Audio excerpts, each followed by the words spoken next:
दोस्तों एक बार फिर से आप लोग का स्वागत है मास्टरमाइंड ऑफ जीके में। आज हम लोग फ्रेंड्स टेस्ट सीरीज यानी प्रैक्टिस सेट 4 को कवर करेंगे। फ्रेंड्स देखिए 16 दिसंबर को आपका फॉरेस्ट गार्ड का एग्जाम है और 20 दिसंबर को फॉरेस्टर का है, तो इसी का भी प्रैक्टिस सेट आप हम लोग चला रहे हैं फ्रेंड्स। तो इसके पहले 3 प्रैक्टिस सेट अपलोड कर दिए हैं, नहीं देखें तो प्लेलिस्ट में जा करके अवश्य देख ले फ्रेंड्स।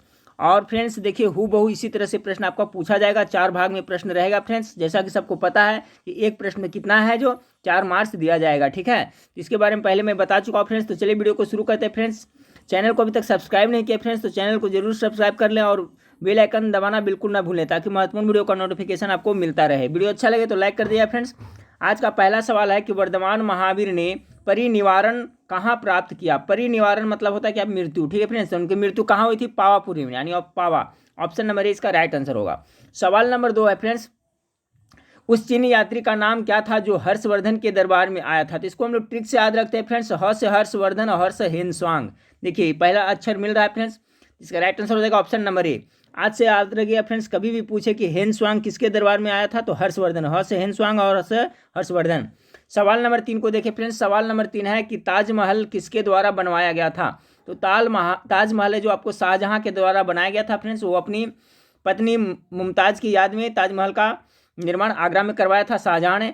चलिए सवाल नंबर 4 को देखते हैं फ्रेंड्स। सवाल नंबर 4 है, निम्न ब्रिटिश व्यक्तियों में से किसने स्वीकार किया था कि 1857 का विद्रोह एक राष्ट्रीय विद्रोह था? तो देख किसने फ्रेंड्स राष्ट्रीय विद्रोह के संज्ञा दिया था 1857 ईस्वी के विद्रोह को? तो इसका जो राइट आंसर होगा फ्रेंड्स डिजरायली। डिजरायली ने कहा था फ्रेंड्स कि जो 1857 का विद्रोह था वो का एक राष्ट्रीय विद्रोह था। तो सवाल नंबर 4 का right answer option number D हो जाएगा। सवाल नंबर 5 है फ्रेंड्स कि सत्याग्रह शब्द का निर्माण किसने किया था? तो महात्मा गांधी ने किया था। ऑप्शन नंबर ए इसका बिल्कुल राइट आंसर होगा। सवाल नंबर 6 को देखिए फ्रेंड्स। सवाल नंबर 6 है, कार्ल मार्क्स की पुस्तक दास कैपिटल प्रकाशित हुई थी। ये भी याद रखिए फ्रेंड्स, कभी पूछा जाता है कि दास कैपिटल किसने लिखा था, तो कार्ल मार्क्स ने लिखा था। तो देखिए प्रकाशित हुआ था फ्रेंड्स आपको 1867 ईस्वी में, ठीक है। 6 का जो राइट आंसर हो जाएगा ऑप्शन नंबर सी हो जाएगा 1867 में। सवाल नंबर 7 को देखिए फ्रेंड्स कि भारतीय राष्ट्रीय कांग्रेस का पहला अंग्रेज अध्यक्ष कौन था? 7 का जो राइट आंसर हो जाएगा ऑप्शन नंबर जॉर्ज यूले, ठीक है। जॉर्ज यूले है जो भारतीय राष्ट्रीय कांग्रेस का पहला अंग्रेजी अध्यक्ष था, ठीक है, अंग्रेज अध्यक्ष था। भारतीय राष्ट्रीय कांग्रेस की स्थापना कब हुई थी फ्रेंड्स? तो 1885 ईस्वी में हुई थी। कब हुई थी? 1885 ईस्वी में। किसने किया था? तो ए.ओ. ह्यूम ने किया था। इसके जो प्रथम अध्यक्ष थे फ्रेंड्स, इस तरह से पूछे तो डब्ल्यू.सी. बनर्जी थे। लेकिन अगर जो पूछा जाए भारतीय राष्ट्रीय कांग्रेस का पहला अंग्रेज अध्यक्ष कौन था, तो जॉर्ज यूले हो जाएगा, ठीक है। और इसके संस्थापक कौन थे फ्रेंड्स? तो अभी बताया ए.ओ. ह्यूम थे इसके संस्थापक थे। सवाल नंबर 8 को देखिए। सवाल नंबर 8 है, भारत में ईख कितने माह में परिपक्व होता है? ईख यानी गन्ना कितने माह में परिपक्व होता है? तो कितना? 12 महीना, यानी पूरे 1 साल लग जाता है, ठीक फ्रेंड्स। यानी ऑप्शन नंबर डी 12 से 16 माह में परिपक्व होता है। मिनिमम कम से कम तो 12 महीना लगता ही लगता है। चलिए सवाल नंबर 9 को देखते हैं फ्रेंड्स। सवाल नंबर 9 है, निम्नलिखित में से जो भिन्न है चुने, यानी इसमें से एक भिन्न है फ्रेंड्स, उसको चुनना है। तो देखिए आपका मंगल ग्रह, शनि ग्रह, नेपच्यून, ये सब है जो ग्रह का नाम है फ्रेंड्स। लुब्धक ये है जो इससे भिन्न, यानी ऑप्शन नंबर ए इसका जो राइट आंसर हो जाएगा। लुब्धक क्या है फ्रेंड्स? तो ये देखिए एक तारा है। बाकी मंगल ग्रह है, शनि ग्रह है, नेपच्यून है जो ग्रह है, जबकि लुब्धक एक है जो तारा है, इसलिए वो भिन्न है। चलिए सवाल नंबर 10 को देखिए फ्रेंड्स। सवाल नंबर 10 आपका है कि ब्रह्मांड की उत्पत्ति का सर्वमान्य सिद्धांत निम्न में से कौन है? बहुत ही टॉप मोस्ट वीवीआई क्वेश्चन है फ्रेंड्स। तो सवाल नंबर जो आपका 10 है फ्रेंड्स, इसका जो राइट आंसर हो जाएगा ऑप्शन नंबर डी हो जाएगा। महाविस्फोटक सिद्धांत है। ब्रह्मांड की उत्पत्ति का सर्वमान्य सिद्धांत कौन सा है? तो महाविस्फोटक सिद्धांत। सवाल नंबर 11 है कि वायुमंडल पर प्रथम लिखित विवरण निम्न में कौन सा है? वायुमंडल पर प्रथम लिखित विवरण निम्न में से कौन सा है? तो 11 का जो राइट आंसर हो जाएगा फ्रेंड्स, देखिए आप ऑप्शन नंबर ए ही इसका करेक्ट आंसर है। Air water and places. वायुमंडल पर प्रथम लिखित विवरण निम्न में से कौन सा है? तो ये जो आपका प्रथम लिखित विवरण है, एयर वाटर एंड प्लेसेज। चलिए सवाल नंबर 12 को देखते हैं। सवाल नंबर 12 आपका है फ्रेंड्स कि कर्क रेखा भारत के मध्य भाग से होकर गुजरती है जिसके फलस्वरूप क्या होता है? तो 12 का जो राइट आंसर हो जाएगा फ्रेंड्स ऑप्शन नंबर ए। देश के दक्षिणी आधे भाग में उष्णकटिबंध जलवायु पाई जाती है। कर्क रेखा भारत के मध्य भाग से होकर गुजरती है, जिसके फलस्वरूप क्या होता है? तो देश के दक्षिणी आधे भाग में उष्णकटिबंधीय जलवायु पाई जाती है। देखिए फ्रेंड्स अभी सभी ऑप्शन को मैं नहीं पढ़ पाऊंगा, क्योंकि कम समय में आप लोग को ज़्यादा प्रैक्टिस करना है, इसलिए जो राइट आंसर है फ्रेंड्स उसको मैं पढ़ता चलता हूँ, आप लोग ध्यानपूर्वक पूरा प्रैक्टिस सेट जरूर देखें, ठीक है फ्रेंड्स। सवाल नंबर 13 है, भारत की अंतःकालीन संसद में कितने सदस्य थे? 13 का जो राइट आंसर हो जाएगा फ्रेंड्स ऑप्शन नंबर ए, 296 सदस्य थे, ठीक है। सवाल नंबर 14 को देखें। सवाल नंबर 14 है, भारतीय संविधान के किस भाग में भारत को एक कल्याणकारी राज्य के रूप में स्थापित करने की बात कही गई है? तो किस भाग में पूछा जा रहा है फ्रेंड्स? सवाल नंबर 14 का जो आपका ऑप्शन नंबर सी है जो बिल्कुल राइट आंसर हो जाएगा। राज्य नीति के निदेशक सिद्धांत संविधान का भाग 4 में यह कहा गया है। सवाल नंबर 15 को देखिए। सवाल नंबर 15 है कि विधायिका को किस प्रकार की सरकार में कार्यपालिका से अधिक प्राथमिकता मिलती है? बहुत ही इंपॉर्टेंट सवाल है। विधायिका को किस प्रकार की सरकार में कार्यपालिका से अधिक प्राथमिकता मिलती है? तो 15 का जो राइट आंसर हो जाएगा फ्रेंड्स ऑप्शन नंबर ए, संसदीय सरकार में। सवाल नंबर 16 को देखिए। सवाल नंबर 16 है, निम्नलिखित में से किस समिति की रिपोर्ट में लोकपाल और लोकायुक्त संस्थाओं की स्थापना की सिफारिश की गई थी?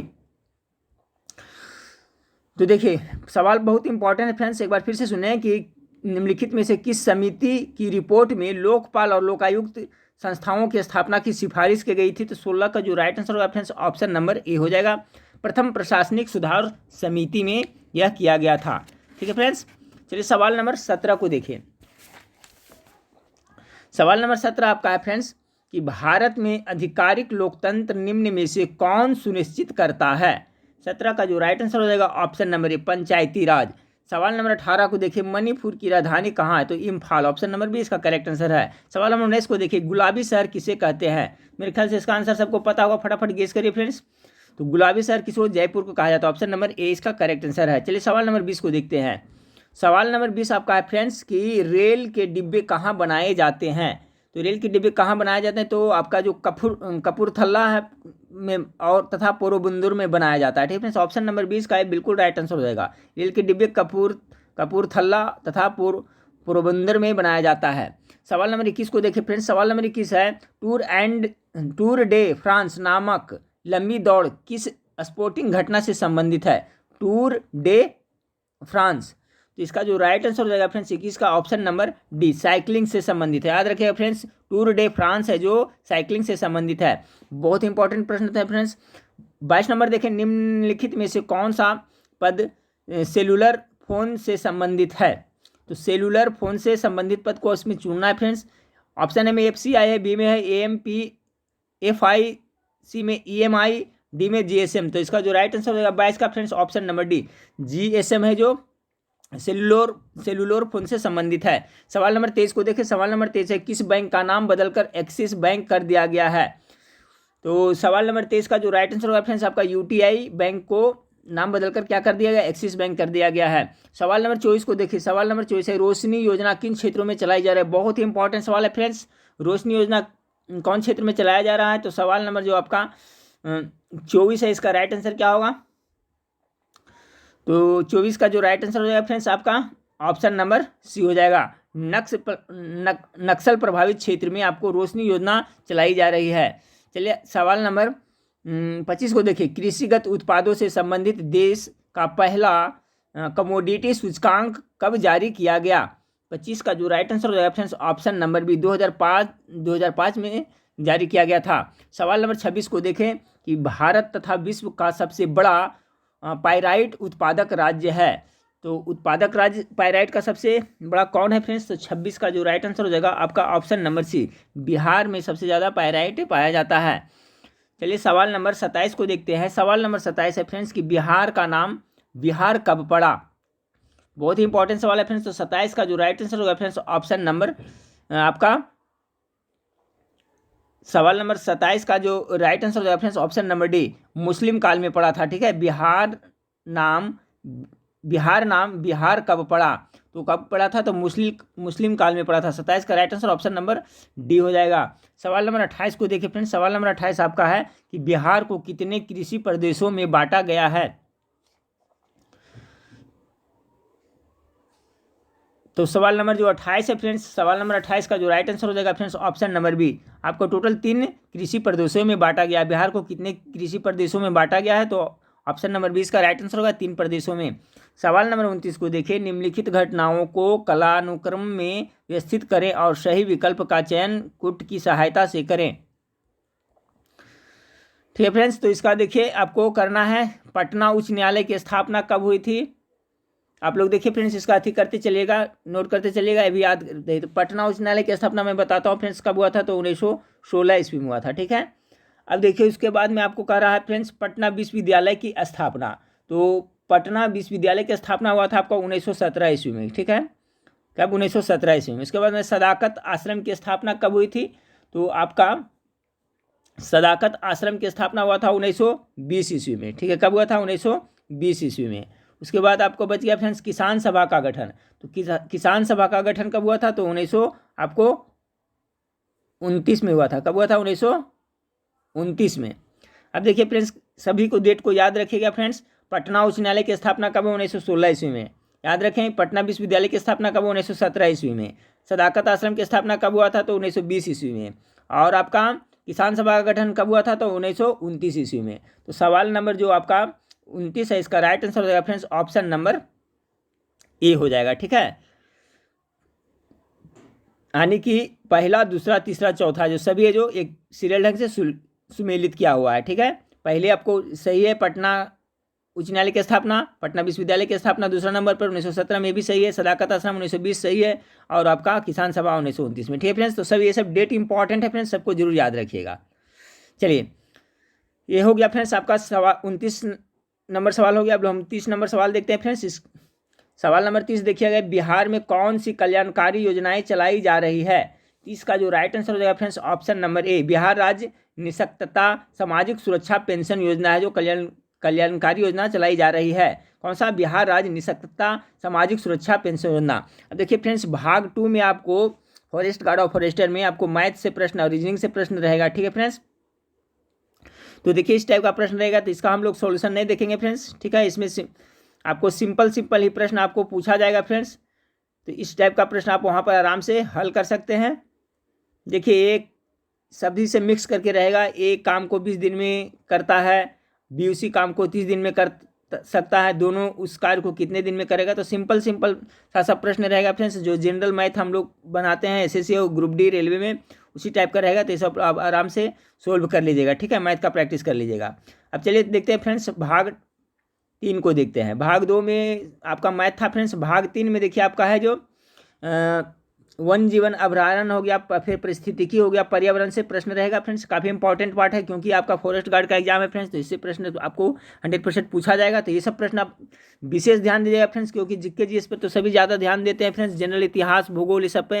लेकिन क्या पारिस्थितिकी तंत्र हो गया, जैव विविधता, इस पर ध्यान कम लोग देते हैं। तो ये सब ध्यान से पढ़ के जाइएगा। ठीक है फ्रेंड्स, तो भाग 3 को देखते हैं कि विक्रमशिला गंगा डॉल्फिन अभ्यारण्य किस प्रदेश में है। तो सवाल नंबर हम लोग कितना देख रहे हैं फ्रेंड्स, 56 को देख रहे हैं। ठीक है, तो आपका जो 56 ये है जो विक्रमशिला गंगा डॉल्फिन अभ्यारण्य है, जो आपका कहाँ स्थित है, तो आपका ये बिहार में स्थित है। कहाँ फ्रेंड्स, तो आपका बिहार में स्थित है, यानी ऑप्शन नंबर 20 का राइट आंसर हो जाएगा। सवाल नंबर 57 को देखिए कि निम्नलिखित पर ध्यान दीजिए, अंतर्राष्ट्रीय जैव विविधता, अंतर्राष्ट्रीय चावल अनुसंधान केंद्र, अंतर्राष्ट्रीय मक्का और गेहूं सुधार केंद्र, ये क्रमशः किस देश में स्थित है। ठीक है, तो सवाल नंबर जो 57 है फ्रेंड्स, इसका राइट आंसर हो जाएगा ऑप्शन नंबर ए, अंतर्राष्ट्रीय जैव विविधता है। बहुत ही एकदम भी है फ्रेंड्स, इसको आप जरूर याद रखिएगा, अंतर्राष्ट्रीय जैव विविधता। ठीक है, ये जो कहाँ स्थित है, तो इटली में है। अंतर्राष्ट्रीय जैव विविधता इटली में है। उसके बाद अंतर्राष्ट्रीय चावल अनुसंधान केंद्र कहाँ है, तो फिलीपींस में पड़ता है। ठीक है, उसके बाद में बच गया फिर अंतर्राष्ट्रीय मक्का और गेहूं सुधार केंद्र कहाँ है, तो आपका मैक्सिको में है। तो इसका जो राइट आंसर हो जाएगा फ्रेंड्स ऑप्शन नंबर ए, इसका है जो बिल्कुल राइट आंसर हो जाएगा 57 का। चलिए अब सवाल नंबर 58 को देखते हैं फ्रेंड्स।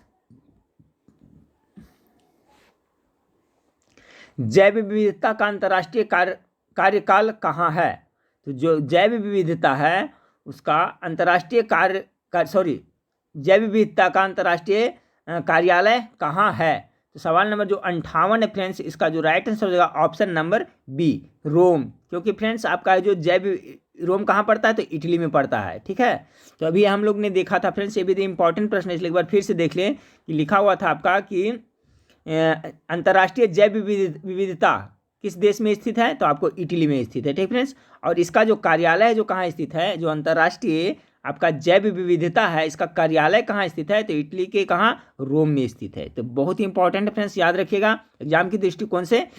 तो सवाल यहाँ पर आपको यही पूछा जा रहा है कि जैव विविधता का अंतर्राष्ट्रीय कार्यालय कहाँ है? तो आपका रोम में है। अगला सवाल है फ्रेंड्स आपका कि निम्नलिखित पर ध्यान दीजिए।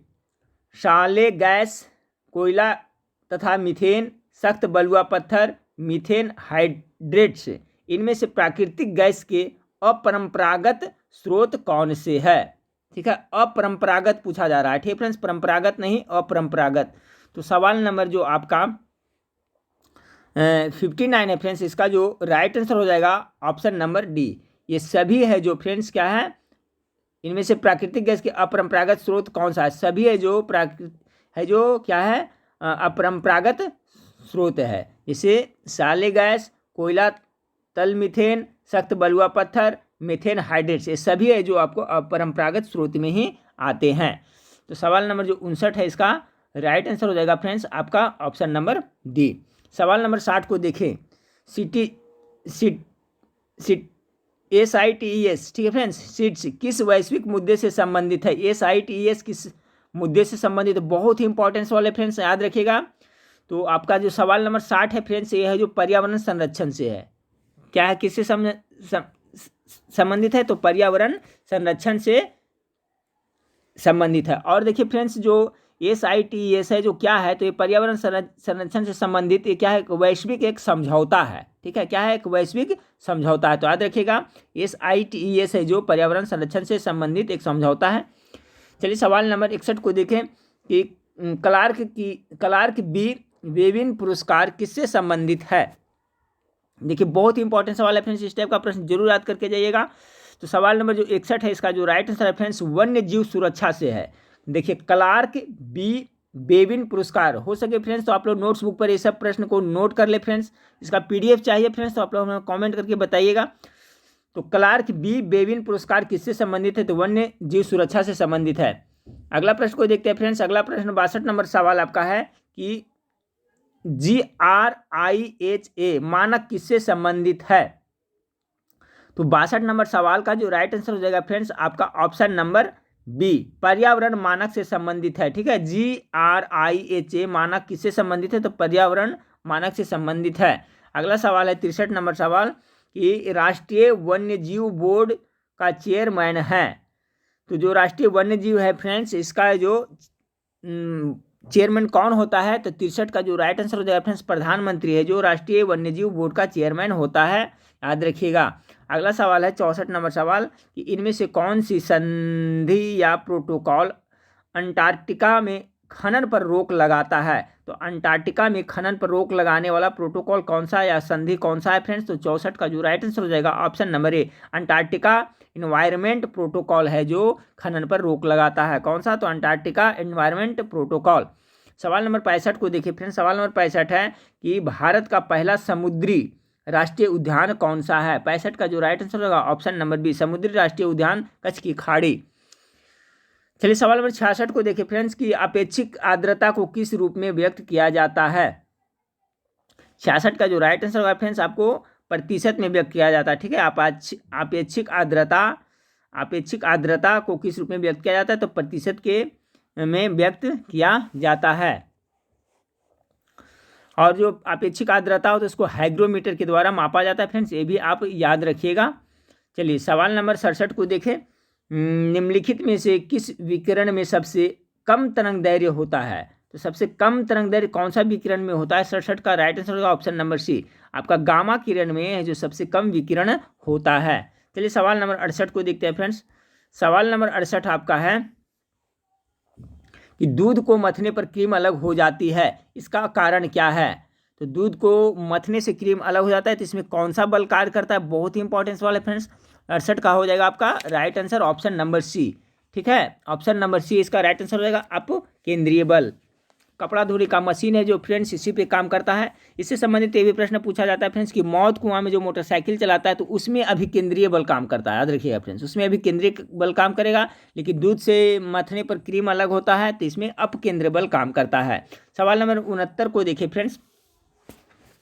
सवाल नंबर 69 आपका है कि किसी चुंबकीय क्षेत्र में जब कुंडली को घुमाते हैं तो कुंडली में प्रेरित धारा पैदा होती है। इस सिद्धांत का उपयोग किया जाता है। कौन सा सिद्धांत का उपयोग किया जाता है? तो 69 का right answer option number B हुआ, वैद्युत मोटर बनाने के लिए। सवाल नंबर 70 को देखिए फ्रेंड्स कि सॉफ्टवेयर एप्लीकेशन के संदर्भ में CRM का क्या अर्थ है? तो सॉफ्टवेयर एप्लीकेशन के संदर्भ में आपका CRM का क्या अर्थ होगा फ्रेंड्स? तो सवाल नंबर जो आपका 70 है, इसका जो राइट आंसर हो जाएगा option number C, customer relationship management. C for customer, R for relationship, M for management. तो सॉफ्टवेयर एप्लीकेशन के संदर्भ में CRM का क्या अर्थ होता है? तो customer relationship management. Option number C इसका राइट आंसर होगा। सवाल नंबर 71 को देखिए फ्रेंड्स कि विद्युत मरकरी में रहता है। तो विद्युत मरकरी में आपका नियॉन और पारा रहता है। ठीक है फ्रेंड्स, पारा का लेप रहता है फ्रेंड्स और नियॉन गैस उसमें रहता है। ऑप्शन नंबर सी इसका बिल्कुल राइट आंसर हो जाएगा। चलिए सवाल नंबर 72 को देखिए। सवाल नंबर 72 है कि निम्नलिखित में से कौन सा पदार्थ भारी मशीनों में स्नेहक के रूप में प्रयुक्त किया जाता है? तो आपका ग्रेफाइट का प्रयोग किया जाता है फ्रेंड्स। ठीक है, आपका ऑप्शन नंबर डी इसका बिल्कुल राइट आंसर हो जाएगा 72 का। चलिए सवाल नंबर 73 को देखिए कि फ्यूज का तार बना होता है। तो फ्यूज का तार किससे बना होता है फ्रेंड्स? तो इसका निम्न गलनांक होना चाहिए, यानी शीशा और टीन का बना होता है, या तांबा और शीशा का बना होता है, या तांबा और लोहा का बना होता है। तो 73 का जो राइट आंसर हो जाएगा फ्रेंड्स ऑप्शन नंबर सी, शीशा और टीन का बना होता है। सवाल नंबर है 74, चौक का रासायनिक नाम क्या है? तो कैल्शियम कार्बोनेट इसे भी कहा जाता है फ्रेंड्स चौक का। ऑप्शन नंबर सी इसका बिल्कुल राइट आंसर होगा। चौक जिसे हम लिखते हैं फ्रेंड्स बोर्ड पर, तो उसका जो रासायनिक नाम क्या है? तो कैल्शियम कार्बोनेट। सवाल नंबर 75 को देखिए फ्रेंड्स कि किसमें आयनिक बंध बंध बनता है? आयनिक बंध किसमें बनता है? 75 का जो राइट आंसर हो जाएगा फ्रेंड्स आपका ऑप्शन नंबर ए। ठीक है फ्रेंड्स, ऑप्शन माने KCl में आपको आयनिक बंध बनता है। चलिए सवाल नंबर 76 को देखते हैं। सवाल नंबर 76, निम्नलिखित में से कौन सा शरीर के ऊतकों की वृद्धि, विकास व सुधार के लिए महत्वपूर्ण है? तो देखिए ऊतक और वृद्धि विकास के लिए सबसे ज़्यादा महत्वपूर्ण क्या है फ्रेंड्स शरीर के लिए? तो आपका प्रोटीन, यानी ऑप्शन नंबर ए इसका राइट आंसर हो जाएगा। सवाल नंबर 77 को देखें, किस अंग के दोषपूर्ण कार्य करने से मधुमेह रोग हो जाता है? ऑप्शन ए में फेफड़ा है फ्रेंड्स, बी में तिल्ली है, और आपका सी में वृक्क है, और डी में अग्नाशय है। तो इसका जो राइट आंसर होगा फ्रेंड्स आपका ऑप्शन नंबर डी। ठीक है, अगर अग्नाशय आपका ग्रंथि नहीं काम करेगा फ्रेंड्स तो इससे इंसुलिन हार्मोन का स्राव नहीं होगा, जिसके फलस्वरूप हम लोग को क्या होता है? मधुमेह यानी चिनिया बीमारी हो जाता है। सवाल यही पूछा जा रहा था फ्रेंड्स कि कौन सा अंग शरीर का कार्य नहीं करता है तो मधुमेह रोग हो जाता है, तो आपका अग्नाशय ग्रंथि नहीं काम करेगा तो ऐसा हो जाएगा।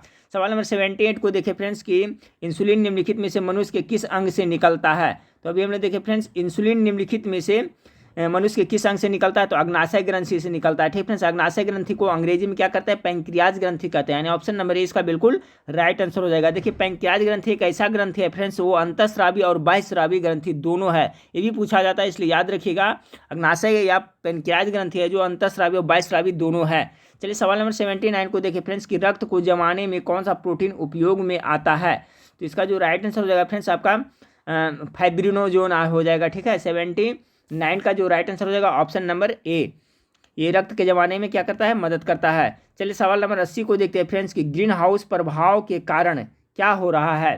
तो 80 का जो राइट आंसर हो जाएगा फ्रेंड्स आपका ऑप्शन नंबर बी, पृथ्वी का तापमान बढ़ रहा है। ग्रीन हाउस प्रभाव के कारण क्या होता है? देखिए बहुत ही महत्वपूर्ण सवाल है फ्रेंड्स। ठीक है, पर्यावरण से संबंधित है कि ग्रीन हाउस प्रभाव के कारण क्या हो रहा है? तो पृथ्वी का तापमान बढ़ रहा है। अब देखिए फ्रेंड्स भाग नंबर 4 में आपको हिंदी से प्रश्न रहेगा फ्रेंड्स। तो हम लोग देख लिए फ्रेंड्स 3 सेक्शन को देख लिए, मैथ को छोड़ करके अब हिंदी का सेक्शन देखते हैं फ्रेंड्स किस तरह से आपको इसमें पूछा जाएगा सवाल। तो देखिए यहाँ पर है आपका डायरेक्शन दिया हुआ है कि 81 से 85 निम्नलिखित अनुच्छेद पढ़कर उस पर आधारित प्रश्नों का उत्तर दिए। तो इस तरह से भी प्रश्न आपको पूछा जाएगा फ्रेंड्स, एक गद्यांश दिया रहेगा और उसको पढ़ करके देखिए आपको उसी से आपको प्रश्न आंसर देना है। तो ये समझे 4 नंबर आपका फिक्स है फ्रेंड्स, अच्छी तरह से पढ़ लीजिएगा। तो देख लेते हैं गद्यांश पढ़ लेते हैं फ्रेंड्स। और देखिए आपका OMR शीट इसी तरह से आपको एग्जाम में रहेगा फ्रेंड्स, 100 प्रश्न का रहेगा। ठीक है, तो चलिए हम लोग देखते हैं फ्रेंड्स हिंदी का पार्ट। देखिए निम्नलिखित अनुच्छेद को पढ़कर देख लेते हैं। ईश्वर ने संसार के सारे रहस्य प्रकृति में छिपाकर रख दिए थे। ठीक है, ईश्वर ने संसार के सारे रहस्य प्रकृति में छिपा के रख दिए थे। मनुष्य ने अपने परिश्रम और प्रयत्न से उन रहस्यों पर से पर्दा उठा दिया।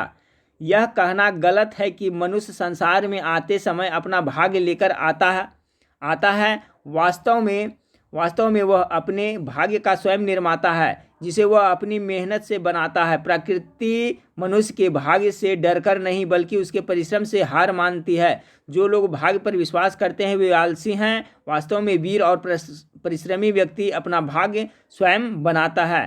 ठीक है फ्रेंड्स, बिल्कुल सही बात कही गई फ्रेंड्स। अब इससे संबंधित प्रश्न हम लोग देख लेते हैं सवाल नंबर 81 का।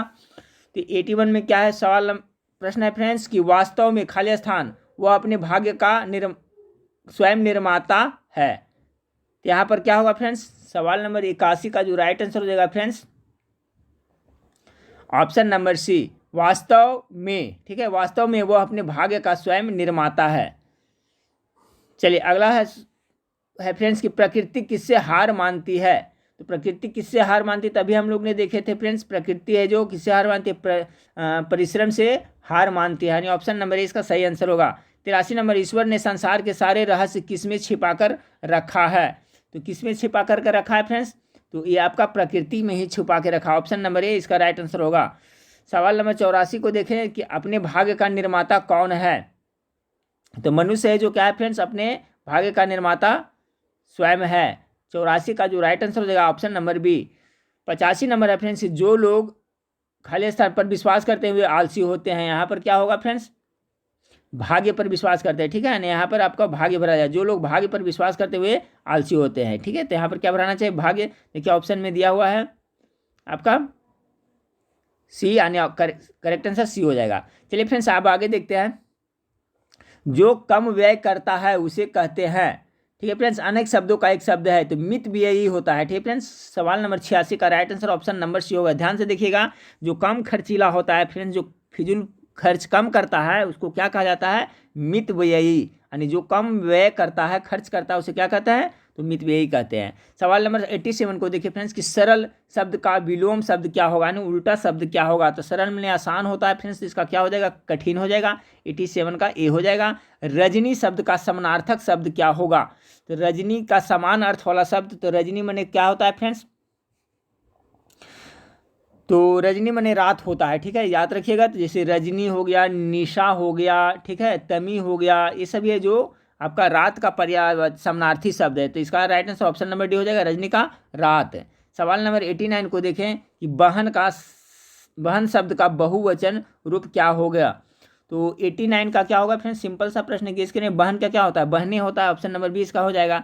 90 देखिए बादशाह शब्द का स्त्रीलिंग रूप क्या होगा। बहुत ही इंपॉर्टेंट सवाल है फ्रेंड्स, क्या होगा बादशाह का स्त्रीलिंग, गेस करें आप लोग फ्रेंड्स, फिर इसके बाद मैं सही आंसर बताता हूँ। 90 का क्या होगा, बादशाही, बादशाहीन, बादशाहीन या बेगम। तो बादशाह का स्त्रीलिंग बेगम होता है। ठीक है फ्रेंड्स, ऑप्शन नंबर सी इसका राइट आंसर होगा। सवाल नंबर 91, उपकार को मानने वाला को क्या कहते हैं, तो कृतज्ञ कहते हैं। ठीक है, 91 का जो राइट आंसर हो जाएगा ऑप्शन नंबर, जो उपकार मानता है उसे कृतज्ञ कहते हैं। अगला है सवाल है फ्रेंड्स कि 2/1/2 को हिंदी में कहते हैं, क्या कहते हैं फ्रेंड्स, इसको गेस करें। 92 का राइट आंसर क्या होगा, तो देखिए 2 दूनी 4 1 5 बटा कितना हो गया, 2 यानी 2.5 कहते हैं। ठीक है फ्रेंड्स, यानी कि ऑप्शन नंबर डी इसका है जो बिल्कुल राइट आंसर हो जाएगा। देखिए तो इस टाइप से भी प्रश्न आपको पूछा जा सकता है फ्रेंड्स। तो देख लिए आप कि इसको क्या कहेंगे, 2.5 कहेंगे, किसे कहेंगे, तो 5/2 इसको तोड़ते हैं तो आता है फ्रेंड्स, तो 5 को आधा कितना हुआ, 2.5 हुआ, यानी 2.5, यानी ऑप्शन नंबर डी इसका करेक्ट आंसर हो गया। चलिए 93 को देखते हैं। 93 आपका है फ्रेंड्स कि सच शब्द का विलोम शब्द क्या होगा, तो झूठ होगा। ऑप्शन नंबर 20 का राइट आंसर हो जाएगा फ्रेंड्स। सॉरी, झूठ देखिए इस तरह से नहीं लिखाएगा फ्रेंड्स, इस पर भी ध्यान देना होगा। सच शब्द का विलोम शब्द क्या होगा, तो झूठ, ये भी लिखा हुआ है, झूठ ये भी लिखा हुआ है, तो झूठ इस तरह से लिखाता है। तो देखिएगा फ्रेंड्स, इस टाइप का बहुत ही बारीकी से प्रश्न पूछा जाएगा, तो आप लोग हड़बड़ में गड़बड़ नहीं कीजिएगा। ठीक है, तो यहाँ पर देखिएगा दीर्घकार होता है झूठ, यहाँ पर देखिए दोनों ऑप्शन दिया हुआ है। चलिए 94 को देखते हैं। छात्र कमल खालिस्तान लिखता है, तो छात्र कमल नहीं होगा, कमल से लिखता है, या कलम होना चाहिए। ठीक है फ्रेंड्स, यहाँ पर देखिए थोड़ा टाइपिंग में इसका लगता है मिस्टेक हुआ है। ठीक है, यहाँ पर कलम होना चाहिए, छात्र कलम से लिखता है, यानी से यहाँ भराएगा। ठीक है, यहाँ क्या भराएगा, से, और यहाँ कमल है जो हो जाएगा क्या फ्रेंड्स, कलम हो जाएगा। छात्र कलम से लिखता है। सवाल नंबर 95 को देखें कि सलील शब्द का सही अर्थ क्या होता है। तो 95 का जो राइट आंसर हो जाएगा फ्रेंड्स आपका, सलील मतलब पानी होता है। सलील, अम्बू, जल, नीर, ये सब है जो पानी का समानार्थी शब्द है, यानी ऑप्शन नंबर ए इसका है जो बिल्कुल राइट आंसर हो जाएगा। सलील मतलब जल होता है, पानी होता है। 96 को देखिए फ्रेंड्स कि विधवा शब्द का पुल्लिंग रूप क्या होगा। विधवा शब्द का पुल्लिंग क्या होता है फ्रेंड्स, तो विधवा हो गया जो स्त्री जिनका पति मर जाता है उसको विधवा कहते हैं फ्रेंड्स, और जिसका इसका उल्टा क्या हो जाएगा, तो 96 का जो राइट आंसर हो जाएगा फ्रेंड्स विदुर कहते हैं, ठीक है। इसका पुल्लिंग रूप क्या होगा फ्रेंड्स, विधवा स्त्रीलिंग है, इसका पुल्लिंग विदुर हो जाएगा। चलिए सवाल नंबर 97 को देखें कि भुजंग शब्द का अर्थ होता है। भुजंग मतलब क्या होता है फ्रेंड्स, सांप को भुजंग कहा जाता है। 97 का right answer option number D हो जाएगा फ्रेंड्स। सांप को क्या कहा जाता है, भुजंग कहा जाता है। अगला शब्द है फ्रेंड्स कि 98 नगद शब्द का विलोम शब्द क्या होगा। तो नगद का क्या होगा, नगद देना यानी उधार होना चाहिए फ्रेंड्स। 98 का जो राइट आंसर है क्या होगा, ऑप्शन नंबर सी, नगद का उधार। 99 को देखें फ्रेंड्स कि अच्छाई का विशेषण रूप है। अच्छाई का विशेषण रूप क्या होगा, 99 का गेस करें तो 99 का जो राइट आंसर होगा फ्रेंड्स ऑप्शन नंबर डी, अच्छा से बड़ा है अच्छाई, ठीक है, अच्छा से अच्छाई। तो अच्छाई का विशेषण रूप क्या है, तो अच्छा है। ये अच्छाई हो जाता है जो इसे संज्ञा हो गया फ्रेंड्स, लेकिन इसको विशेषण में क्या हो जाएगा, अच्छा हो जाएगा। चलिए अगला शब्द को देखते हैं, 100 नंबर शब्द कि भैंस शब्द का अन्य लिंग रूप है। भैंस शब्द का अन्य लिंग रूप कौन सा होगा, तो 100 का जो राइट आंसर होगा फ्रेंड्स ऑप्शन नंबर ए, भैंसा, ठीक है। भैंस का हो जाएगा अन्य लिंग रूप क्या है, यानी पुल्लिंग है भैंस फ्रेंड्स, तो इसका स्त्रीलिंग है तो इसका पुल्लिंग क्या हो जाएगा, भैंसा। तो 100 प्रश्न था फ्रेंड्स आपको फॉरेस्ट गार्ड और फॉरेस्टर के लिए। तो इसी टाइप का हूबहू आपको प्रैक्टिस सेट वहाँ पूछा जाएगा फ्रेंड्स। मैं कोशिश करूँगा फ्रेंड्स कि 4 दिन 5 दिन में जितना ज़्यादा से ज़्यादा प्रैक्टिस सेट आप लोग को प्रोवाइड करा दूँगा फ्रेंड्स। आप लोग वीडियो को अच्छा लगे तो दोस्तों में शेयर करें, ठीक है फ्रेंड्स, और वीडियो अच्छा लगे तो लाइक कर दें, और चैनल को सब्सक्राइब नहीं किए तो सब्सक्राइब कर लिया। देखिए इसी तरह से आपको OMR शीट वहाँ पर दिया जाएगा फ्रेंड्स, ठीक है। 100 प्रश्नों का दिया रहेगा, ध्यान रखिएगा। इसमें नेगेटिव मार्क्स है फ्रेंड्स, 1/3 नेगेटिव भी काटा जाता है। तो जो प्रश्न आता है उसी को आप लोग रंगिएगा। और एक प्रश्न है जो आपको कितना 4 नंबर दिया जाएगा फ्रेंड्स, ठीक है। एक प्रश्न यानी टोटल 100 नंबर का 400 नंबर का ये टोटल पूर्णांक इसमें मिलेगा, ठीक है फ्रेंड्स। तो नेक्स्ट वीडियो में फिर मिलते हैं। इसके बाद में फ्रेंड्स आपको बिहार पुलिस का जो क्वेश्चन बैंक का सोल्यूशन प्रोवाइड करा रहा हूँ फ्रेंड्स, थोड़ा देर 1-2 घंटा बाद में वो भी आपको वीडियो प्रोवाइड करा दूंगा, ठीक है फ्रेंड्स। तो नेक्स्ट वीडियो में फिर मिलते हैं।